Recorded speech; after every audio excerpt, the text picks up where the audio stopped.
Hello, wonderful people. Thanks for visiting us online. To know more about us, please do visit us at www.livinggod.church. We would love to hear what God is doing in your life through our ministry. You can email us at connect@livinggod.church. You are about to hear the second part in Pastor Christo's message series, Weapons of War. And this message will have a divine insight on how there is an evil force comes against the Lord's anointed. Also, how one can protect the anointing. So let's get into the word and be blessed. I'm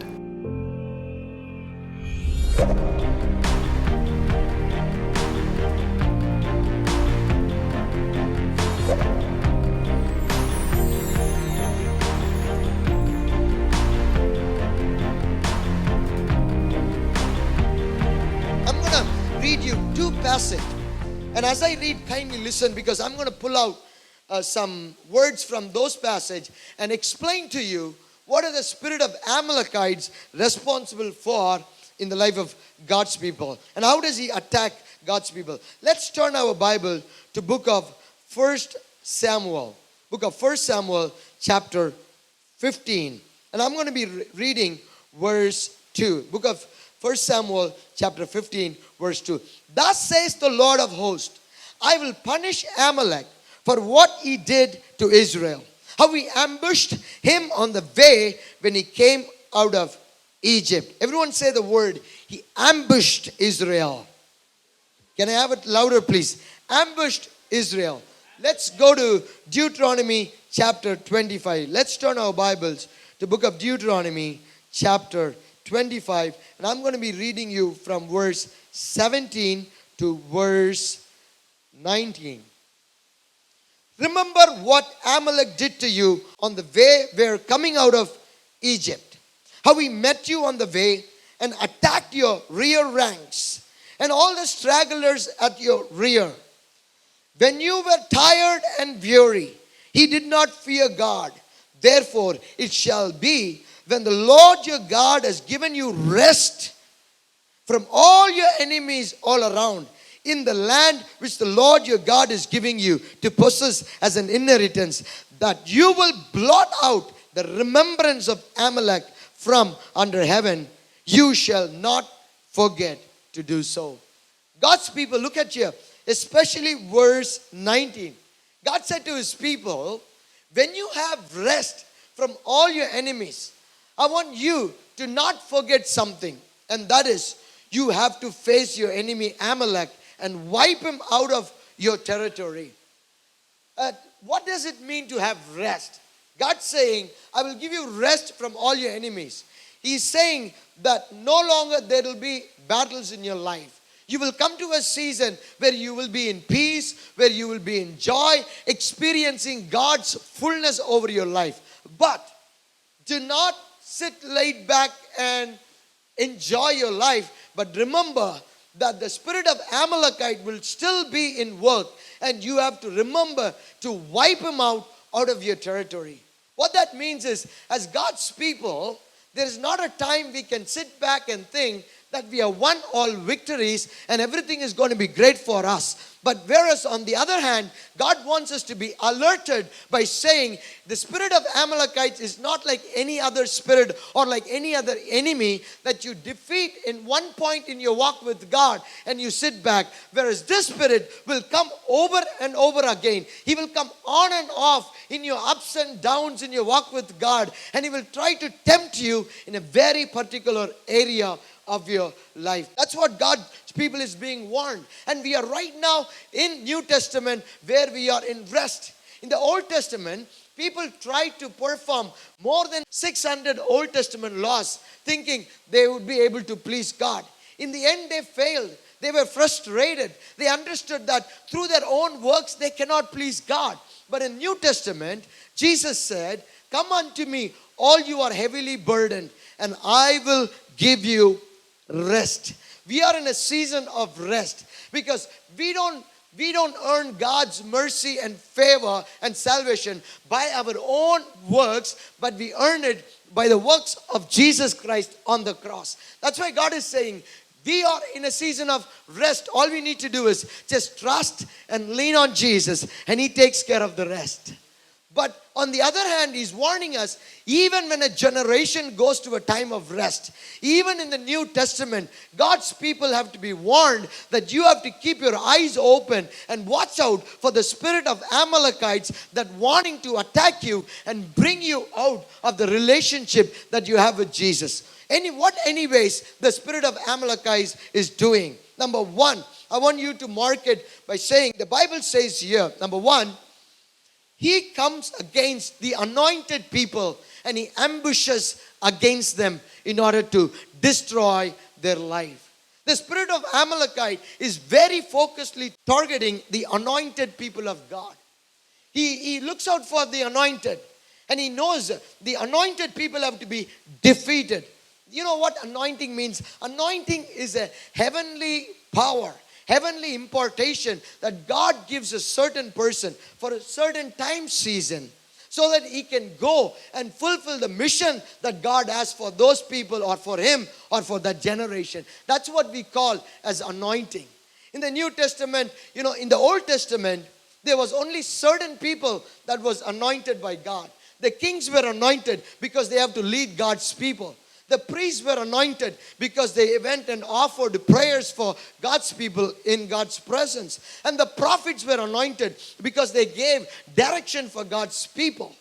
But in the New Testament, the Word of God says that every man and woman, every child, every young, every old, every flesh is anointed by God. Every people that come to Christ is receiving an anointing for a certain thing, for a certain mission. And you are God's anointed people. And Amalekites always want to come against God's anointed people. And that's what, when I read in the 1 Samuel chapter 15 verse 2, I said, he ambushed God's people. How could the enemy come and destroy God's anointed? He could not show up there kind of like a zombie with horns on the head and say, I have come to defeat you. God's anointed is not going to fall for that.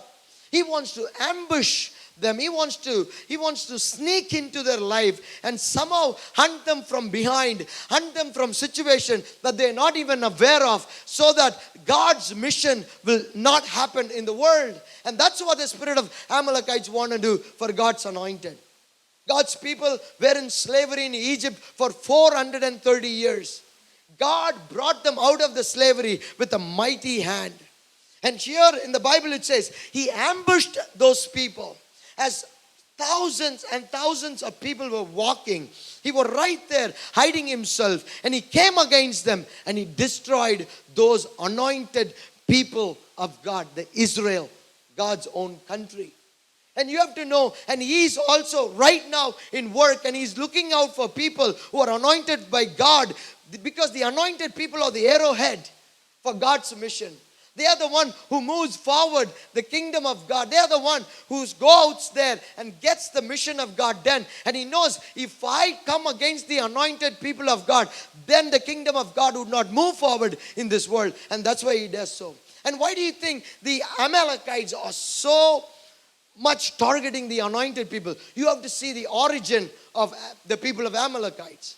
On one side is dad's origin. It comes from a man called Asa in the Bible.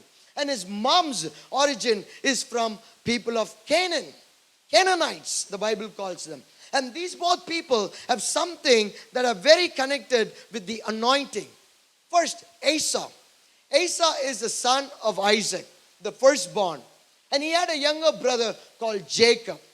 In the Old Testament, the tradition is like this. The older son receives God's blessing and impartation, and he takes God's promises to the generation to come. Younger son receives blessing, but he doesn't take the exact impartation in that family. It was always the older. Sure, Asa was the older son. And one day, when Asa came into the home after hunting, he was tired. He looked at his younger brother Jacob and he said, can I have the stew that you're making? The younger brother was making stew. And he said this, well, I give you the stew. Would you exchange it for the birthright that you will receive from our father? I guess Asa wasn't serious about it. Asa didn't know what would be the effect of his verbal proclamation. He just said, you go ahead and take the birthright. Just give me the stew. I'm hungry right now. Guess what happened? Later on, the father eyes was dull and he was old, and the younger brother, he went into the dad, appeared like an older brother Asa, and he took the promises, the impartation that God had for the older brother. And later on, the older boy Asa walks into the father's room and he says, "Dad, bless me." And dad, to his amazement, realized that the first boy that he blessed wasn't the older, it was the younger Jacob. And he said, "I'm very sorry. What I gave, I cannot take it back. You shall also be blessed, but your younger brother will be more blessed than you. You will serve him. You will be under him, and he will be more mightier than you." And that's the blessing God gave to Jacob. You know, in the Bible, when we see how Asa despised God, what God had for him, for a bowl of stew, maybe that's the only time we read in the Bible that Asa despised. Maybe it was more than that. Asa had a lifestyle of despising God's anointing. Asa had a lifestyle of rejecting and underestimating and mocking what God had to offer him. Maybe God heard it, and maybe that's why the Bible says God hated Asa, but he loved Jacob, because Jacob was a man who always wanted to have what God had to offer for him. People of God, you need to be thirsty if you want to receive something from God. And every verbal communication you make, God is watching and listening. And sometimes we don't realize, we make these funny statements, you know. We make funny things, we speak funny, we speak things over our kids and over our family that we don't even realize what it means at times, but it carries a spiritual effect over your life. And here for Asa, he lost what God had for him just by not acknowledging what God had for him, just by speaking ill about the anointing God had for Asa. You know, anointing works like this. When it comes to the world, anointing, when God sends the anointing to the world, it is there for a mission. It has to fulfill the mission that God has sent the anointing for. It cannot go back to heaven without fulfilling that. It is a mighty power. It is a heaven's impartation. The power of the Holy Spirit and the power of God to get a job, God's job done. And it cannot go back to God, what came from God, and say, "Well, the people, he doesn't want me, so I came back." No, the anointing goes around and he finds the willing vessel. And here in this story, Jacob was a willing vessel. Jacob realized, "I am willing, Lord. Give me that anointing that I can carry on the purpose of God in this world." And because he was willing, the anointed rested on him. This is the father's generation of Amalekites. They despised God's anointing. Let's go into the mother's side of Amalekites. The Bible calls it, the people of Canaanites. That's where they married into. That's his mother's people group. And Canaanites is a descendant that came out of Ham, who is the second son of Noah. Noah had 3 sons. And the second one is Ham. And guess what happened in this story? Noah is a mighty man, anointed by God. We know that because nobody on earth can accomplish what Noah accomplished without the anointing of God. And what did happen? He built a boat for more than 100 years. All with his family of 8 and with the help of some animals. You think, is this even possible? And this boat survived. That is the big deal. In the world, you need technicians, you need people, you need hundreds and thousands of people, you need laborers, work and equipments and all those things to build something. But here, a man with his family members, he just accomplished something that can never be done in the world by the power of people or by the equipments that is in the world. And not just that. Guess what he did? He went out there and God told him, "Noah, go out there and bring all the animals and put them in the boat, pair by pair, 2 by 2. Because I'm going to destroy the world. The world is evil. And I'm going to release you out after that, because you will start a new generation. A generation that will fear God." That's what God said. And you know what? By the power of God. It's because Noah was anointed. He was able to bring all of those animals 2 by 2 into the boat. Have you tried bringing an animal in somewhere? We have a dog in our home. My daughters love them. And the dog loves going out, when he's always watching out for the time when the gate is open. When the gate is open, this dog runs out. And I hate it when he runs out because I have to run behind him, being the man power in the home.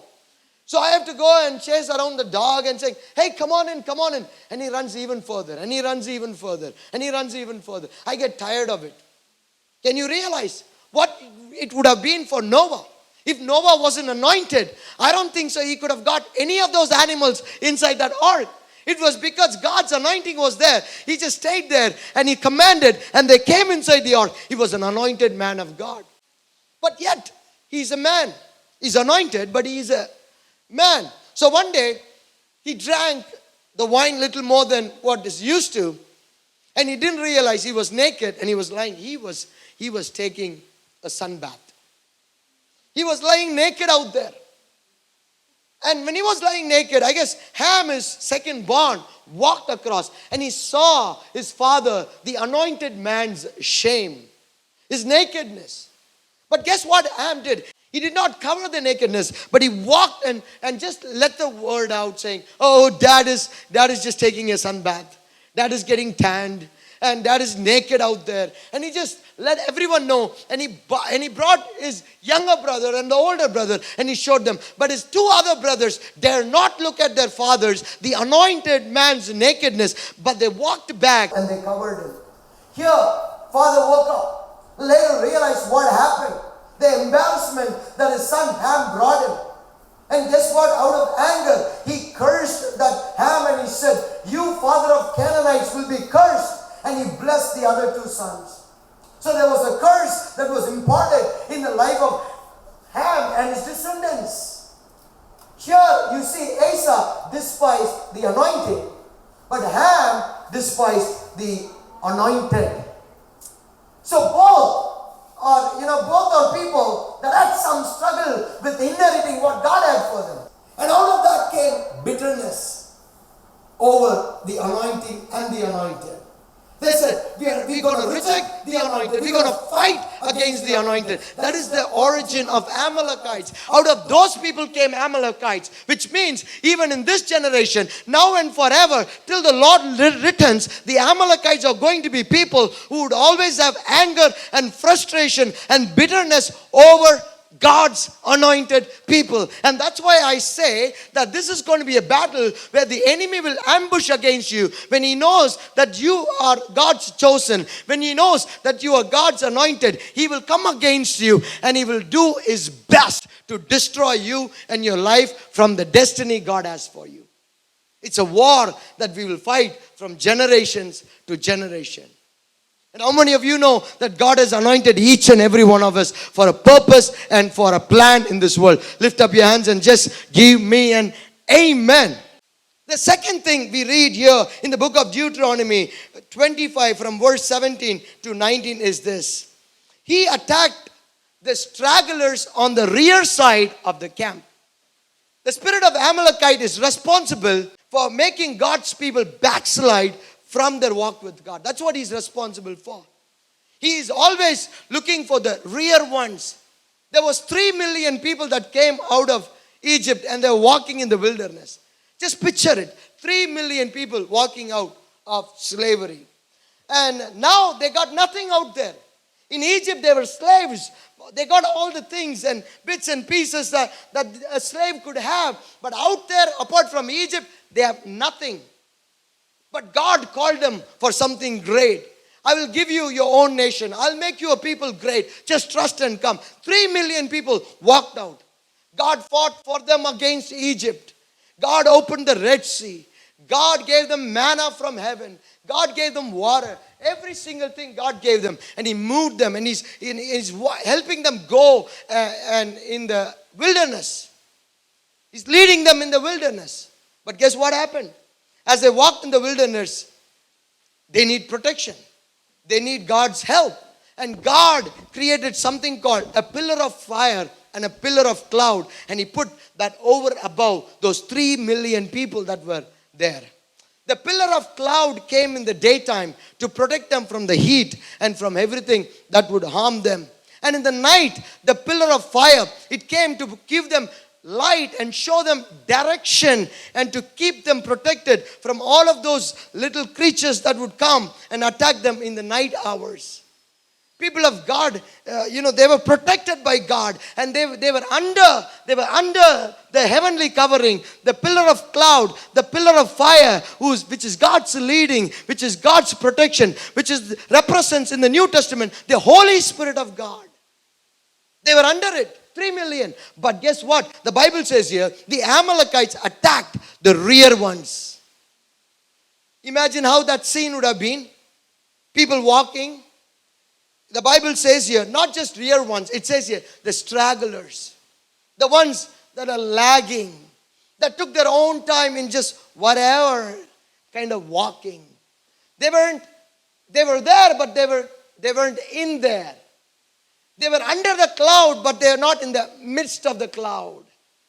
And the Bible calls them people who were lagging, who were just walking, whatever walked with God, whatever. Many times, these are the people that spirit of Amalekites are looking for. And here, the Bible says, he came and he attacked those people and he killed them. God protected Israel from Egypt, which is a mighty army. God opened the Red Sea. All mighty works he performed. But don't you think God could protect these people from Amalekites? That's the first war they are facing anyways. That's the first enemy they faced when they came out of Egypt. But God could not do so because God had a protection already. And these people chose to stay at the very rear, at the very edge of God's protection, instead of coming into the midst of God's protection. Many times when we choose this is the place we want to be, and when we know it is not the complete protection of God, we go into a realm where we are responsible for our own action. We cannot come back and say, God, why would this happen to me? That's what happened for God's people Israel. They were there at the very edge. They didn't want to go in. And if they would have been in, they would have been under the complete protection of God. Was there a pillar of cloud? Yes. Was there a pillar of fire? Yes. And here I wish these people realized, I don't want to be in the edge. I don't want to be in a corner, but I want to be in the center of God's will. I want to be in the center of God's plan. I want to be in the center of God's Holy Spirit anointing so that I can keep myself safe. They played risk by putting themselves out there. There was a man called Saul. He is the first king, anointed king over Israel. God got this Saul running after a donkey, and he anointed him, and he said, you are going to be king over my people. He did do well at the beginning, but as days went, Saul did not keep himself in the center of God's anointing, but he came towards the edge, towards the corner, and he walked out of that perfect God's will that he ought to be. And God told Saul, you remember the command? When you come to a rest, go and don't forget to attack Amalekites. God told Saul, go and attack Amalekites. And Saul went. He went to the war. The command was this: Saul, attack the king of Amalekites, kill everyone in that kingdom. Do not bring any animal beings from that nation or from that people. And do not bring any people from there. You don't want anything that belongs to Amalekites inside the camp of Israel. Finish them off. And that's the command God gave Saul. Saul went there and he did the battle. But he didn't understand the effect that Amalekites could bring to him. The spirit of Amalekites could bring to him. So he was very lethargic about doing this battle. He just went out there. He treated this battle like any other battle. So he put himself out there. And he just, he captured the king Agag, who is the king of Amalekites. He brought him back. He also brought good things, good materials out of the people of Amalekites. He brought some sheep and cows that looked really fat and good. And he brought all of those things inside the camp of Israel. Now God says to the prophet Samuel, go and speak to Saul that he has rejected my word and he has not obeyed my word. And see, let me read some verse for you and you will know what happened then. Book of 1 Samuel, chapter 15. So now Samuel, the prophet, comes to see Saul. And guess what? Listen to the story. Book of Samuel, 1 Samuel, chapter 15, verse 13. Then Samuel went to Saul, and Saul said to him, Blessed are you of the Lord. I have performed the commandment of the Lord. Imagine Samuel walking towards Saul, and Saul is rejoicing because he thought he has performed the commandment of the Lord. Because he thought he has won the battle victorious. Because he thought everything is good. So he said, Come on in, Samuel, let's have fun and rejoice. I have fulfilled what the Lord has commanded me. What is the response of Samuel? Let's read this verse and you will understand. Verse 22. So Samuel said, Has the Lord as great delight in burnt offerings and sacrifices as in obeying the voice of the Lord? Behold, to obey is better than sacrifice, and to heed the Lord is better than the fat of the rams. For rebellion is as the sin of the witchcraft, and stubbornness is as iniquity and idolatry. Because you have rejected the word of God, he has also rejected you from being king over his people. Look at this contradiction. Saul says, Come on in, I have obeyed the Lord. Samuel says, No, you have not. Who do you think is right? What Saul claimed was right in his own eyes. Because he told, I have performed perfectly and exactly what the Lord has commanded. Because the Lord told me, Go kill Amalekites. And I went and I killed them. But Samuel said, No, you have not obeyed the exact, perfect God's word. You've been in the corner. You've been in the rear. You've been there almost, but not there yet. That's the kind of attitude Saul had, which exactly was the same attitude certain people that was attacked by Amalekites had as they were walking in the wilderness. There, but not there yet. That's where Saul was. And he said, I have obeyed. Samuel said, No, you have not. And what is this noise that I hear from the cows and from the sheep that you have brought in? First thing, Saul had no idea the effect that Amalekites' materials could have on the camp of Israel. Everything that Amalekite wants to offer could be attractive, but in the end, the purpose of it is to take the destiny, the anointing, and the purpose of God from your life. And he didn't see that. He said, Well, I have burned the bad ones. I have brought all these good ones so that I can sacrifice to the Lord. I want to please the Lord. That's what I brought it here for. People of God, here the prophet said, No, those are not the things that's supposed to be in the camp of Israel. The materials that belong to the spirit of Amalekites. Because that is the purpose of those materials is to destroy your life and the destiny that God had for him. And it did. That's where Samuel spoke over him and he said, Because you have not obeyed the word, because you have brought these sheep and goats and cows, because you have brought those materials from there, because this and this and this is all those things that you have, because you let the king Agag live, God has rejected you from being king over his people. He lost the anointing. He still continued as king, but he lost the anointing. The Spirit of God left him. And Bible says here, a distressing spirit came upon Saul. How that would have been, he wasn't going around there manifesting evil things. That's not how it was. He was a man running behind donkey. When God called him, all he knew was donkey. He had no idea how to run a nation. He had no idea how to do battle. He had no idea how to give leadership to a country. But the Bible says, when the Spirit of the Lord came upon Saul, he became a different man. God put a different spirit inside of Saul, and Saul just all of a sudden knew what it is to be a king. Like as if he was a king for many, many years. He could make decisions. He could go out for battle. He could perform everything a king would do. And guess what? The Bible says he wrote the book of royalty. How on earth a man who ran behind donkeys could write a book of royalty? What would the book of royalty say? It would say how a king ought to be, how a king ought to walk, how a king ought to eat, how king's outer courts could be, how a king should be treated, and how a king should treat someone. It's all related to royal things. And this man who ran behind a donkey had the revelation of royalty because the Spirit of God and the anointing of God was on him. But now, A distressing spirit. And how would that been for him? It would have been like this. He all of a sudden could not make decisions. If you're a king and you're running a nation, your soldiers and your leaders would come from all over and say, well, this is not right here. And this is not right there. We have enemies there. There's no water supplies there. We have problems here. We have problem with the people. We don't have enough finance. So there's a lot of needs in the nation. And he could not handle them like he used to, because the Spirit of the Lord, the anointing of the Lord was taken out from him, because he obeyed and he brought, because he didn't obey God's word, but he obeyed the spirit of Amalekites. And he's distressed. He didn't know what to do now. He didn't know how to react and how to do things. And he must have wondered, why on earth would this happen to me?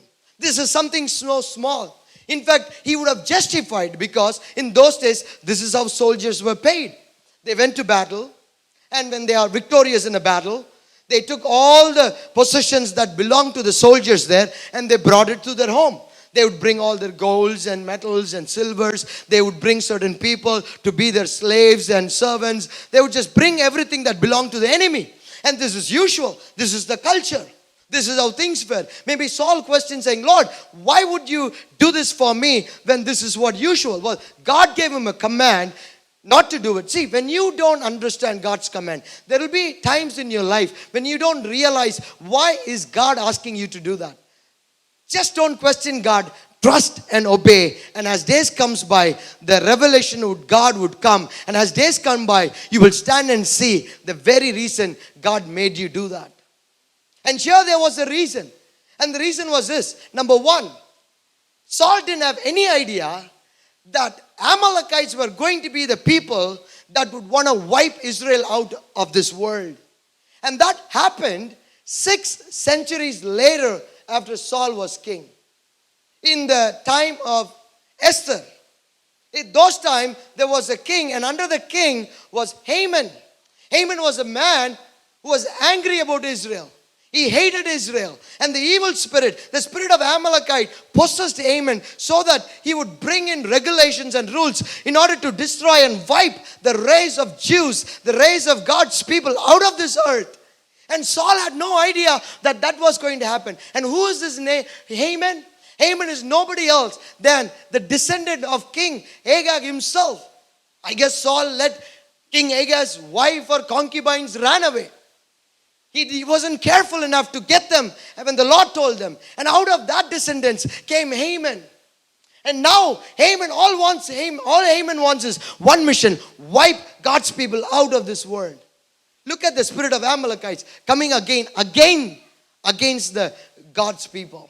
And here, praise God, God saved Israel, God saved Mordecai, and Esther and Mordecai came from the same tribe of Saul himself. But Saul had no idea that his own family members, where life is going to be in jeopardy by him letting King Agag and the Amalekites go. That's why we don't see the future. We don't see what's going to happen 10 years from now and 20 years or tomorrow. Just trust and obey when God called you to do something. And the second thing is, Saul never realized that it was the Amalekite that is going to kill Saul himself. Saul had a final battle in his life. It was a battle against Philistines. And Philistines and Amalekites were also against each other fighting. And at those point, there was no reason an Amalekite could come into that battle into that war zone. As Saul was fighting, he saw Israel were losing, and he called a young man nearby and said, "Who are you?" And this young man said, "I am an Amalekite." And Saul said this, "Please come and kill me so that I don't get caught in the hands of my enemies." And the Amalekite killed Saul. It wasn't meant for Philistines to kill him, because this is more than a physical war. This is a spiritual war. It was Amalekite who wants to kill God's anointed, and he did so. Maybe at that very moment, Saul would have realized why God told him to wipe the Amalekite race out of this world. If that would have happened, maybe this Amalekite would have not been there who killed Saul. When you don't come against the spirit of Amalekites, he comes against you. When you don't see things that happen in your life, see here, it was an attractive materials. You have people, you have things, you have materials, you have so many things that the spirit of Amalekite would release into your life. And if you don't see it through the revelation of God, you would be deceived by them and you would lose the destiny that God has for you, and you would backslide, because his very reason is to go out there and to bring people into backsliding. And that's what he did for Eve. He showed Eve something so attractive. That's what he did for Judas Iscariot. He showed Judas Iscariot 30 pieces of silver. That was very attractive. But what Judas Iscariot didn't see is there was a spirit of Amalekite behind those 30 pieces of silver that was going to kill the purpose and the anointing God had for him. The mantle of being an apostle of Jesus Christ. And in the end, it destroyed even Judas Iscariot. And that's what he would do. You need to watch out for these people. Because when you start your journey with God, it is a journey like the journey the people of Israel had when they came out of Egypt and they walked 40 years in the wilderness. When you have that journey with God, you go through ups and downs. It's like a wilderness. You don't always have fun things, It's ups and downs. And you need to watch out those words that the enemy speaks into you, those thoughts that the enemy will put on your mind, those people that come in your life, even those attractive things that you feel like it's a blessing of God. You need to watch out those things. You know why? You have no idea which one of those is coming from God and which one of those is actually coming to destroy your destiny. Spirit that brings backsliding into God's people. That's what he is responsible for. Finally, it says here in the book of Deuteronomy, chapter 25, verse 17 to 19, it says here, the third people that he attacked are the weary ones. The ones that are tired. Won't you get tired when you go in the wilderness 40 years? Yes or no? Yes? No? Yes? We all get tired. Because it's not all fun. There's challenges in it. You don't know why God brought you out of Egypt. Some people cried out and said, we would have rather been a slave in Egypt than coming into this place. We loved what was given to us rather than this freedom. Because they never understood God's direction for their life. And they were weak and they were tired. Many times, the times that you need to really watch out for is the times when you're really busy and the times that you have nothing to do. That's when the enemy comes in to attack you. The times that you feel you're tremendously tired and the times you feel like you have the perfect energy to go do something out there. These are the extreme timings that you need to watch out for, because those are the times the enemy comes in to attack you. Those times where you feel bored and sitting out there, you have nothing to do. Watch out for those times.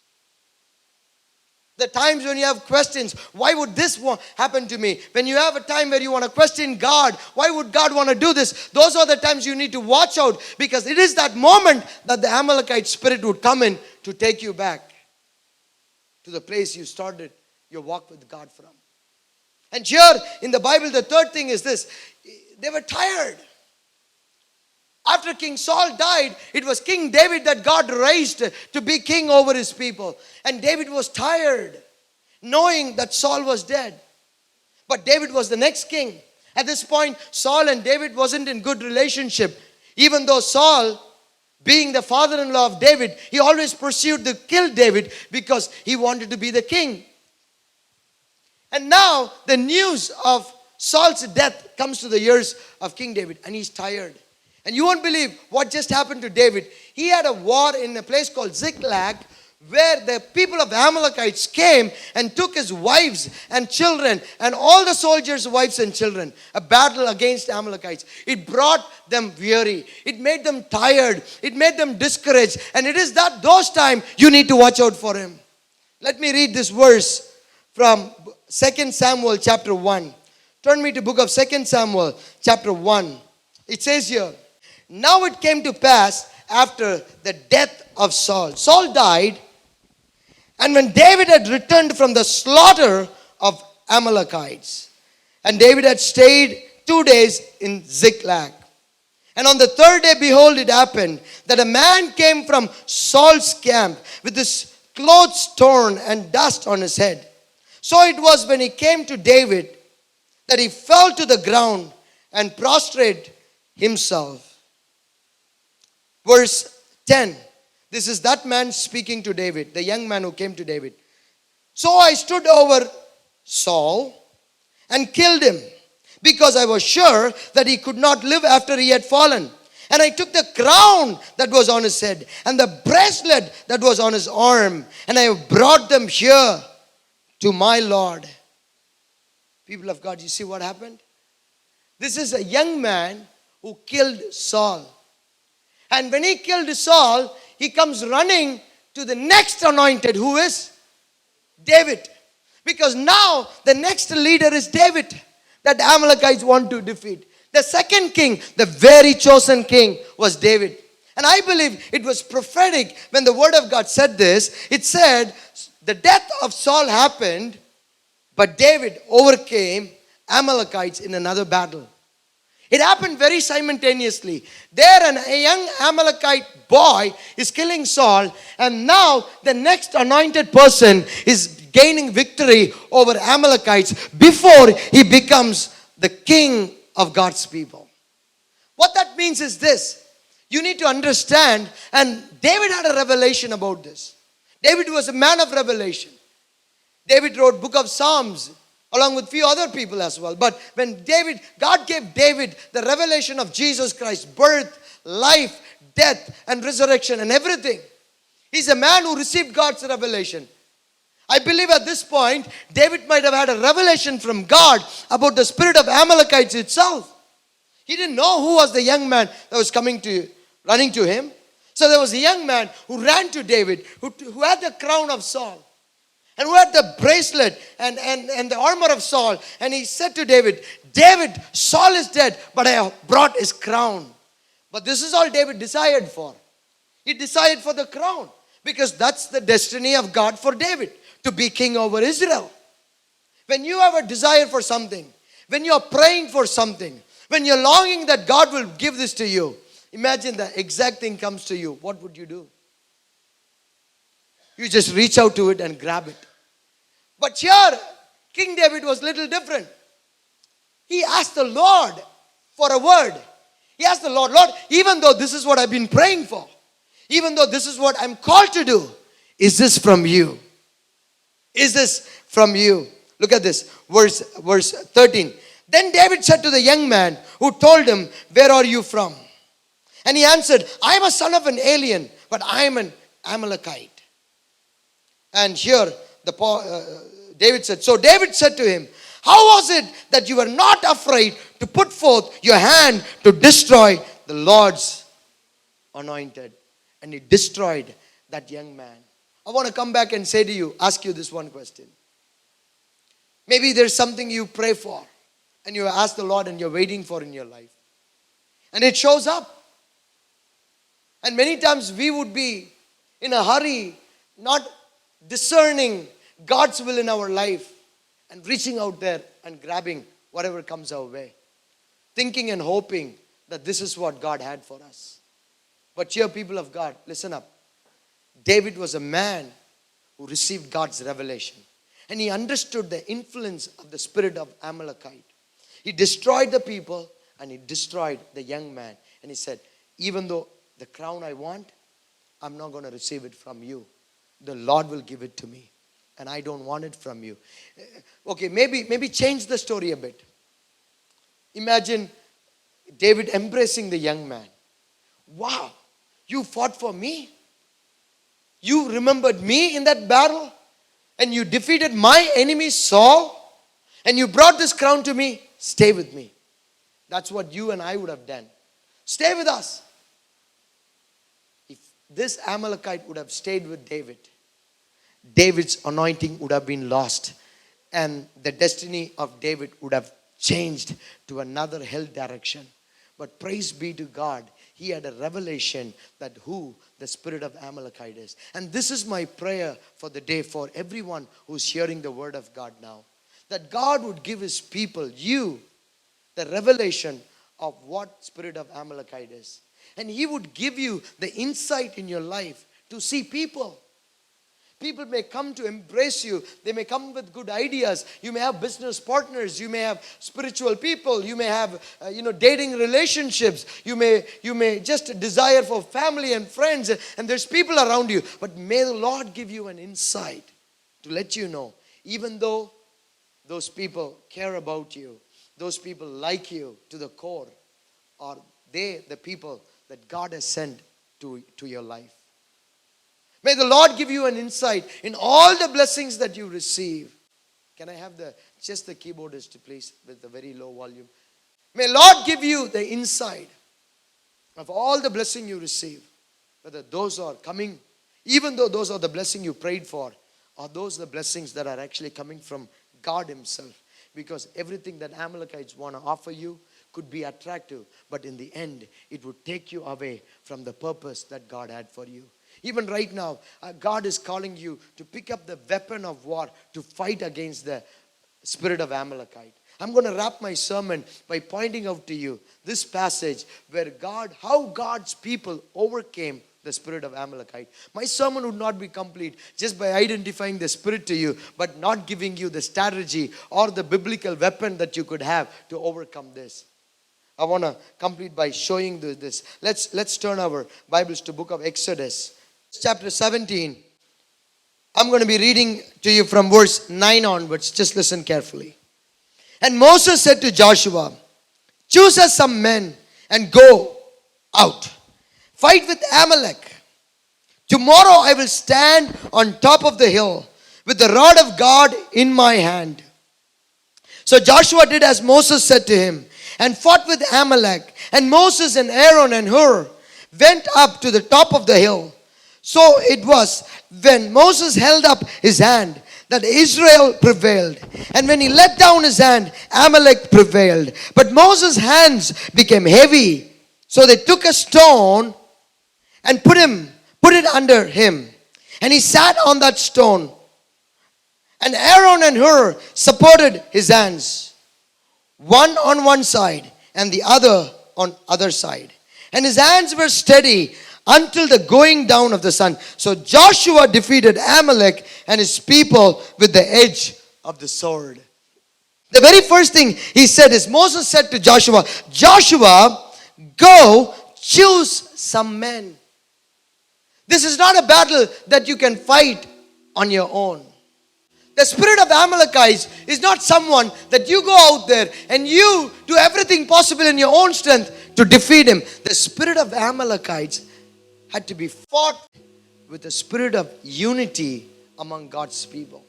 You need the right people to defeat him. And there, below in the valley, Joshua had some chosen men for this fight. Even then they were losing. Moses said, Joshua, go fight. But they didn't have any idea they were losing. Why? We had God by our side. We are called by God. God is there for us. And why are we losing?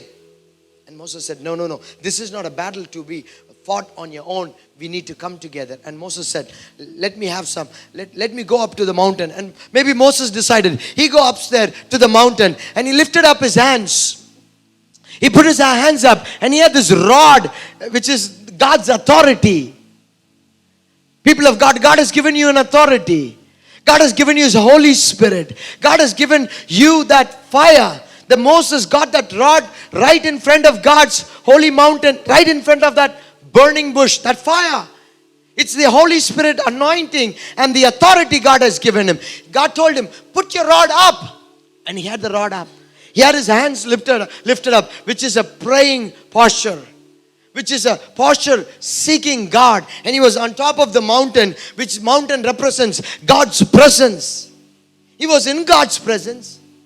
He was praying. He used God's authority by the power of His Holy Spirit to come against Amalek. But nothing happened.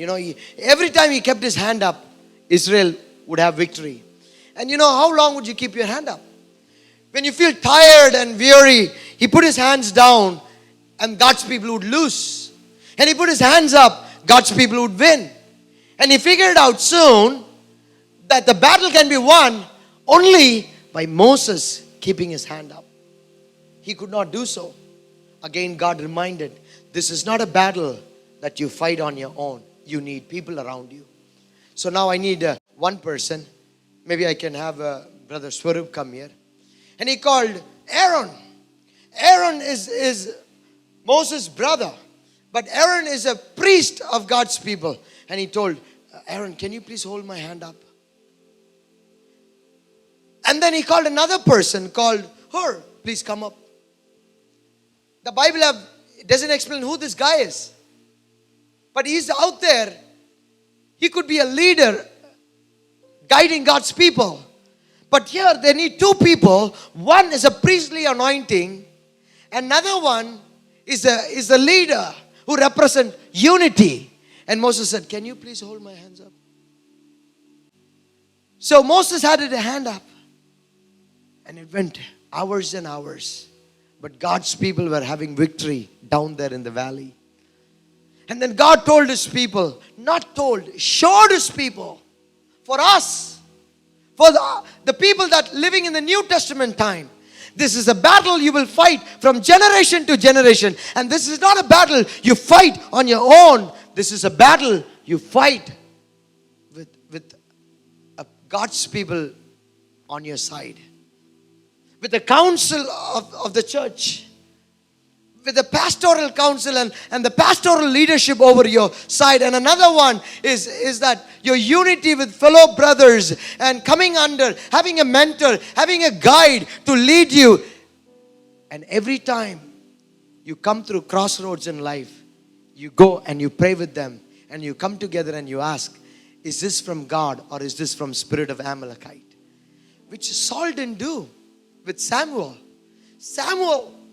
Saul, know that Samuel is not your enemy. He's praying for you all night. He is your friend. He is there to give you guidance. Why could you not go to Samuel and ask for things? He decided, no, I got it figured. I will do it. I don't need any help.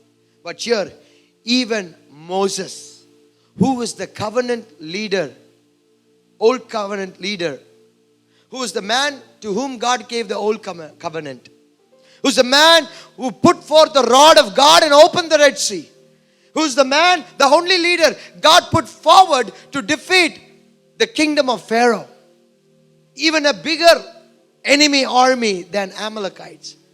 Even this Moses realized, this is not a battle I could do on my own. I need people. We all need each other. We need God's counsel. I need you, you need me. If you want to defeat this enemy that wants to come over your life. And you know what? He could not stand now. There's people to hold him up. But who's going to hold his legs? He's getting tired. His knees are getting tired. And guess what they did? They brought a rock. And they made him sit on top of the rock. And God is giving us an image there by saying, if you need to overcome the spirit of Amalekites, people is good, but you need to throw yourself on the rock of Christ, on Jesus Christ himself. Because when you fall, when you fail, when you fight and when you lose, when you go through discouragements, when you go through why this happening times, when you go through questions in life, you have no idea the battle that you go through in your mind. The enemy plays with your mind. But here, no matter what goes through my mind, no matter what situation I am, I have a solid rock that I have placed myself. I don't understand what's happening around me. But one thing I understand, I have to keep myself secure and solid on Jesus Christ. I don't know why is this happening to my life right now and why is that happening. But I know one thing, I can't let the solid rock go because I cannot overcome Amalekites on my own. I have to throw myself on Jesus Christ, who is the solid rock. And when they did that, the Israel people of God prevailed. Thank you. They prevailed and they had victory over Amalekites. And even as you're hearing the word of God that I'm delivering, I know this subject is quite deep and I've been taking you around scriptures to explain you what this is. But I want to take this time to genuinely help you identify the spirit of Amalekites that is in work. He is putting ambush to destroy God's anointed. He is the spirit that is responsible for bringing God's people away from God towards backsliding. He goes out for the weary and the tired and the weak ones. When they have times of trouble in their life, he goes out and he somehow sneaks into their mind and he speaks illful things so that he can make them quit from walking with Jesus and make them turn back. Put yourself on the solid rock of Jesus Christ.